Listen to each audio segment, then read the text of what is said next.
Hello friends, તો આજે હું તમારી સાથે નાના નાના કિચન આઈડિયા અને તમને ડેલીમાં ઉપયોગમાં આવે ને તેવા આઈડિયા શેર કરીશ. તો અહીંયા જો ટામેટા મેં કૂક થવા રાખી દીધા છે. ટામેટાને જલ્દી કૂક કરવા માટે તેની અંદર તમે મીઠું નાખી દેશો ને તો એકદમ જલ્દીથી કૂક થઈ જશે. ત્યાર પછી અહીંયા જો બટાકાના છોડા લીધા છે. બટાકાને છોલીને અત્યારે તમે બેઝિંગની હાલત જોઈ શકો છો કે કેવી છે.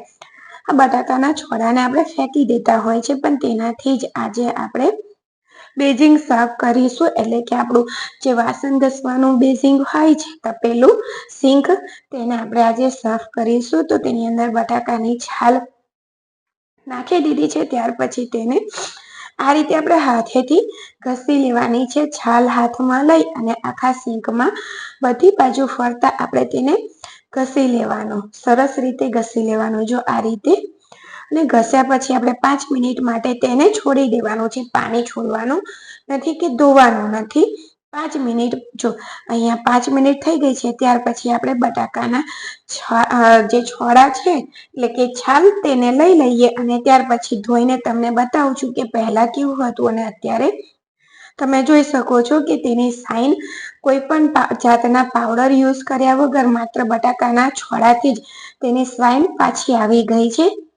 ત્યાર પછી શિયાળામાં આપણે આ રીતના ગરમ ઢોસા ઓળતા હોઈએ છીએ. આપણે તેને સવારે સંકેલીને મૂકી દેતા હોય, એટલે કે ઘડી વારીને મૂકી દેતા હોઈએ છીએ, પણ બાળકો તેને વિખેરી નાખે છે. તો તમે આ રીતે તેની ઘડી વાળજો તો તે ક્યારેય નહીં વિખરાય અને એકદમ સરસ રીતે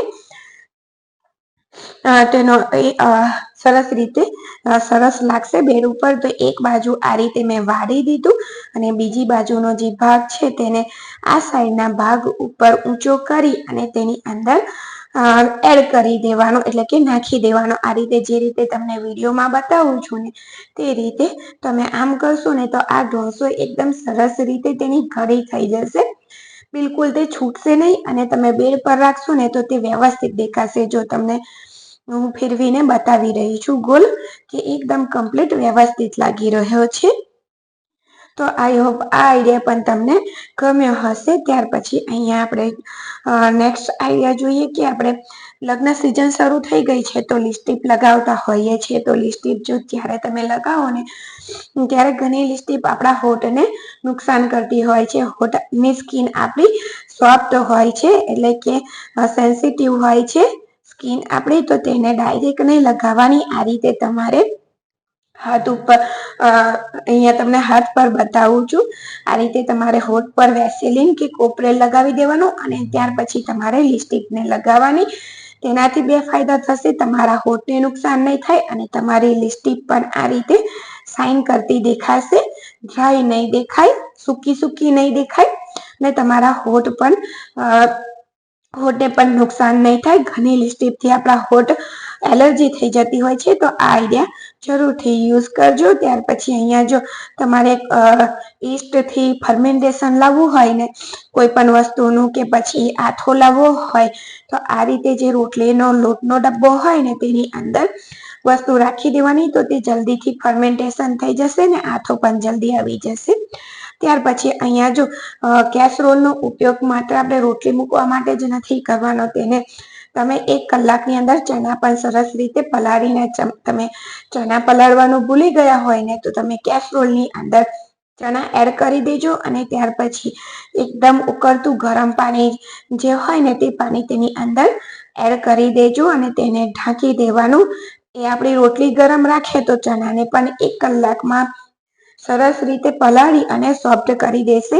જે આપણે 5 થી 6 કલાક માટે પલાળીને રાખતા હોય છે તે કામ માત્ર 1 જ કલાકમાં કેસરોલની અંદર થઈ જશે. અને જો આ રીતે કેસરોલ બંધ કરી અને તેની ઉપર એક કપડું ઢાંકી દેવાનું, જેથી શું થશે કે તેની હવા બહાર નહીં આવે અને 1 કલાકની અંદર આપણા ચણા એકદમ સરસ રીતે સોફ્ટ થઈ જશે પલળીને.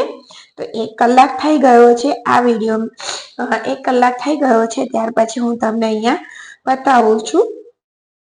જો તમે જોઈ શકો છો કે આખો ચણાનો કલર ચેન્જ થઈ ગયો છે. જે રીતે આપણે 4 થી 5 કલાક માટે પલાળીને રાખીએ ને તે રીતનો થઈ ગયો છે. અને અહીંયા હું તમને એક દાણો તોડીને પણ બતાવું છું હાથથી કે કેટલો સોફ્ટ થઈ ગયો છે. જો હાથને તાકાત પણ નથી પડતી અને એકદમ સરસ રીતે તે તાકાત એટલે કે થોડી તો લાગશે, કાચો દાણો છે ને પણ જો એકદમ સરસ રીતે અંદર સુધી પલળી ગયો છે. એટલે હવે તેને તમે બાફવા માટે રાખી શકો છો. તો ઇન્સ્ટન્ટ 1 કલાકમાં તમે ચણાની કેસરોલની અંદર પલાળી અને તૈયાર કરી શકો છો. તો તમને આજના વિડીયો કેવા લાગ્યા એ મને જરૂરથી જણાવજો. અને આજના આ બધા કિચન આઈડિયા કે હોમ આઈડિયા તમને ગમ્યા હશે.